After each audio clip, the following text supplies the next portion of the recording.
So, meron kaming buyer ng papaya. Hindi pa alam nung nagtanim na merong customer. Dadaan ko na lang yung bayad sa kanya mamaya. Ayun pa, oh. Mas malimitas.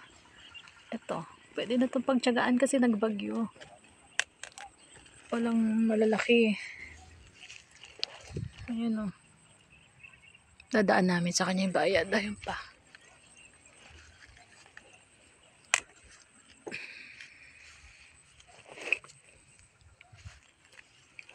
Kasi ito, kinukuha lang to na walang bayad ng mga taga rito. O, at least ngayon makakabili siya ng 4 na kilong bigas or 2. Ayan. Kakapitan kami ngayon at di kami nagpaalam. Pero ayan, ito yung aking punlaan ng sibuyas. Tapos may mga papaya.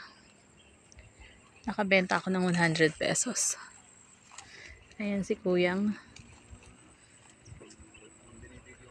Hindi ko siya abot. Lulundagin ko mamaya. Ayan, nahilo na ako.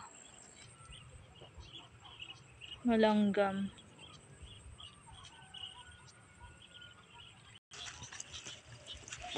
Tingin pa kami kung meron pa sa gabi doon. Ayan. Pero ang daming langgam na nangangagat.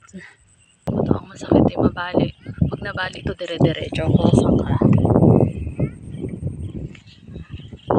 Kaliit ko pa naman. Abutin mo to. At pag ako dire-diretso ako sa sangka. Itong isa na yun.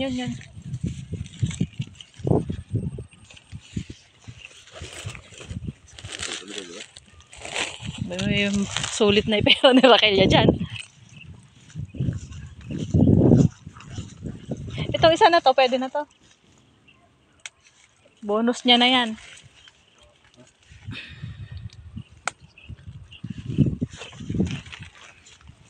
$100. Putangin na kayo. Sino ako ng papaya ko? Ayun o, isa pa. O, diba ang baba o. Ay, see.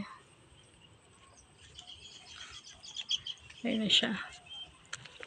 Daming papaya dito. Ay, ko. Ayun, nangahigat yung langgam.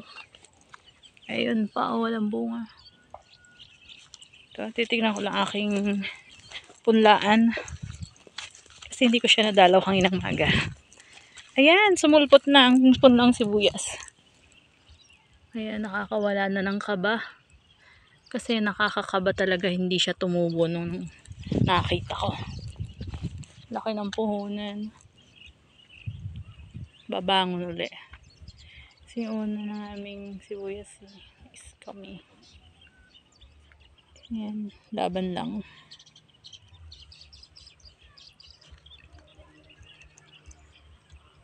Tayong papaya ni Lolo Tasyo. May tanglad din. Puro tataniman to ng sibuyas. Ayan. Sumaglit lang kami dito. Tama yung gawain sa bahay ni Berto. Nagpa-fabricate siya ng mga aluminum. Inistorbo ko lang saglit. Ayan. Tayo'y tutulay.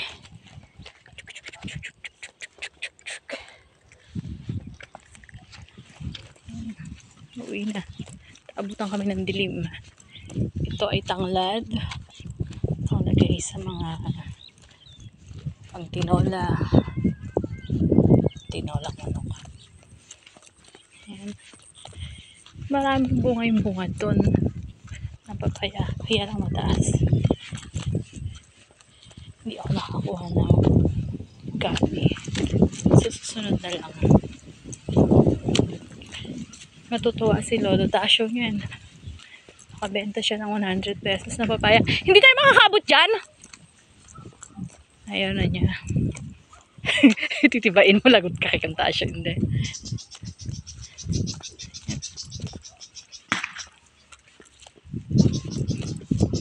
Pauwi na kami. Bukid ng lola ko to. Ayan. Tinubos namin ng mga pinsan ko. Ayan.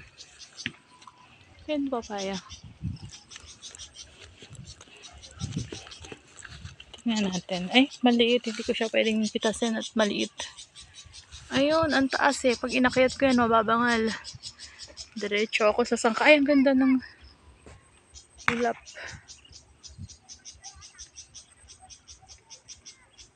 Yan si Berto. Ay, ang bilis. Bilis niya lumakad. Yun si Camila. Yung may mga bahay-bahay na yun. May house. Ito nakapag-direct na sila ng sibuyas. Yung mga brown na yan. Puro sibuyas. Dito to sa Bitanya, La Nueva Ecija. Ito yung source of water. Ayan.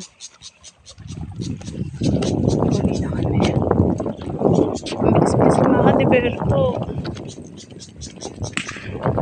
Ayan, magpapasko na kasi nagboboga yung mga bata. Pero binabawal yung boga at baka mag-cause ng masabugan sila. Yan, sibuyas din to. Yan, kung papansin nyo, may konting damo. Ito naman, pinatubigan. Sobrang luwang to. Puro sibuyas lahat. Yan o, yung luwang na yan. Sibuyas yan. Oh.